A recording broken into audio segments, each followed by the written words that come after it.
Spoiler alert, do not watch this video if you haven't played through or watched all of Half-Life Alyx yet. This is the first and final warning. If you've played Half-Life, Half-Life 2, Episode 1, and Episode 2, but not Half-Life Alyx, do so before watching this. I will spoil the ending of Half-Life Alyx in 3, 2, 1. So this is it! Half-Life 3 is actually confirmed by Valve themselves. We thought Half-Life Alyx would only be a prequel to Half-Life 2 because Valve just can't or won't finish Half-Life 3.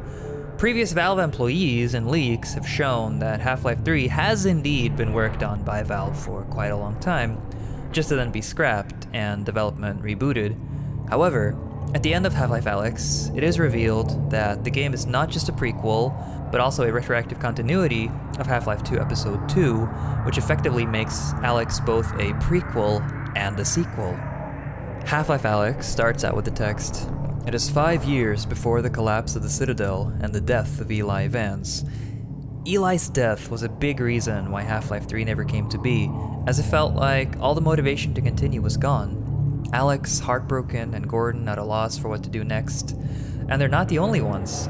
Valve has been struggling for more than a decade to figure out how to continue the series after this, and I think G-Man's dialogue at the end of Half-Life Alyx reflects this too, as he's a multi-dimensional being on a plane of existence much greater than 4 dimensions. Valve uses this to break the fourth wall and elaborate on their struggles through G-Man's dialogue. Alyx asks, "So, who are you?"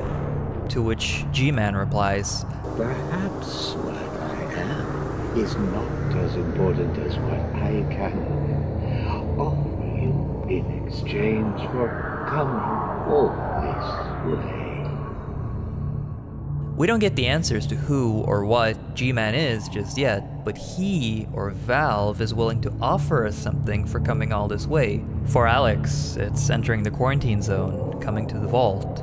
For us, it's waiting 13 years. I was in elementary school when the last Half-Life game came out.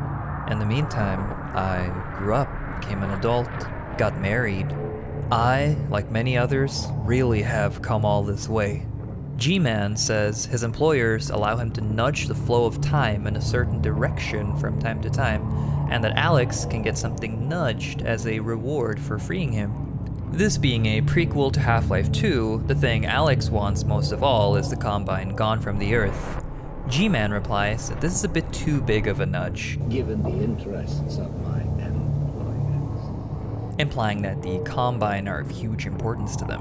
G-Man then talks to Alyx and us at the same time and asks, "What if I could offer you something you don't know you know?" Valve has been struggling behind the scenes for years and years to replace Eli and to work out the rest of Half-Life's story, but in this moment, G-Man gives us what we, the fan base, didn't know that we wanted: Eli's revival.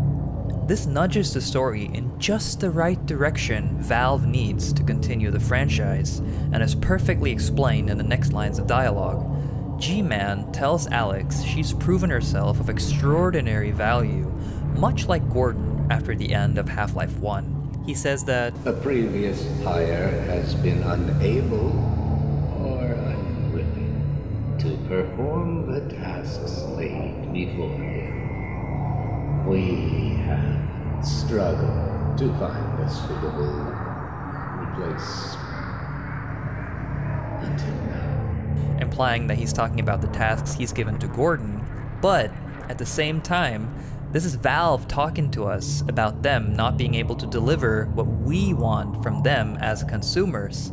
Valve had given up on Half-Life 3 and struggled to find a suitable replacement until now. So G-Man hires Alyx Vance, and it's implied that Gordon Freeman has been laid off. Credits roll. However, the most important part of this happens after the credits. We fade in from White into Gordon's perspective. We're back in the hangar in the White Forest. Dr. Breen is dead, Eli Vance is alive, and Alyx has been removed from this reality. Eli says angrily. Son of a bitch, it has unforeseen consequences. I knew it. This is a reference to Half-Life 2 Episode 2, where Gordon is tasked by the G-Man to escort Alyx to the White Forest, as he can't do much more, given that he has to abide by certain restrictions. G-Man then whispers into Alyx's ear, Listen carefully, my dear. When you see your father, relay these words. Prepare for unforeseen consequences. This is coincidentally also the name of Chapter 3 from Half-Life 1, where Gordon opens up the portal to Zen at Black Mesa with the Zen crystal donated to them by the G-Man himself. Eli then hands Gordon his crowbar and says, We got work to do.